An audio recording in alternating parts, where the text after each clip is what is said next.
ওকে, একটু যদি যাই, এই যে কি ঘটনা ঘটেছে, আমরা তো তিনজনের মৃত্যু, তিনজনকে নিহত অবস্থায় দেখছি, ব্যাপারটা যদি একটু বলতেন। আপনারা জানেন যে 15:03 সময় আমরা সংবাদ পাই যে মুন্সিগঞ্জ সদরে আফতাবনগর কমপ্লেক্সের পিছনে একটি আবাসিক দোতলা বাড়ির সেফটি ট্যাঙ্কে 3 জন লোক শাটারিং এর কাজ করার সময় এই দুর্ঘটনায় পতিত হয়।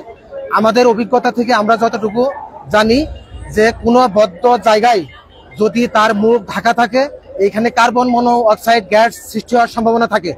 আমরা ধারণা করছি যে এই সেফটি ট্যাঙ্কটা যেহেতু বদ্ধ ছিল, তার ঢাকনা লাগানো ছিল, এই লেবাররা যখন এটা খুলে নিচে নামতে গিয়েছে, সাথে সাথে তারা অক্সিজেন কাটা বয়ে তারা এখানে 3 জন নিহত হয়েছে।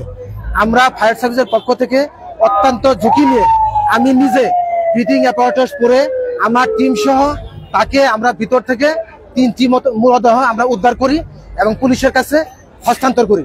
আমরা জানতে পেরেছি 3 জনই লেবার, তাদের বাড়ি 3 জনের বাড়ি উত্তরবঙ্গে, কারো পঞ্চগড়ে, দেবীগঞ্জ, বিভিন্ন জায়গায় আমরা এই মুহূর্তে পুলিশের কাছে হস্তান্তর করেছি।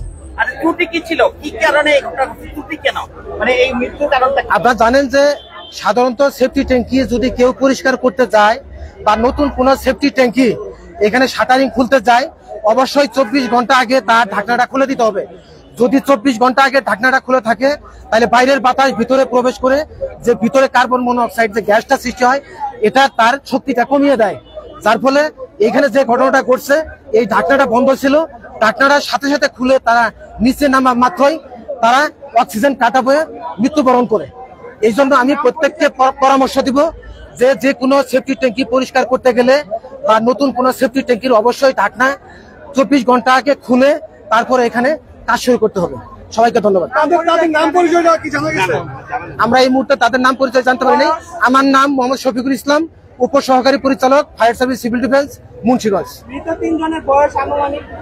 এটা আমরা এখানে রিপোর্ট নিচ্ছি, রিপোর্ট নিয়ে আমরা জানতে পারবো যে আসলে কি ঘটনা।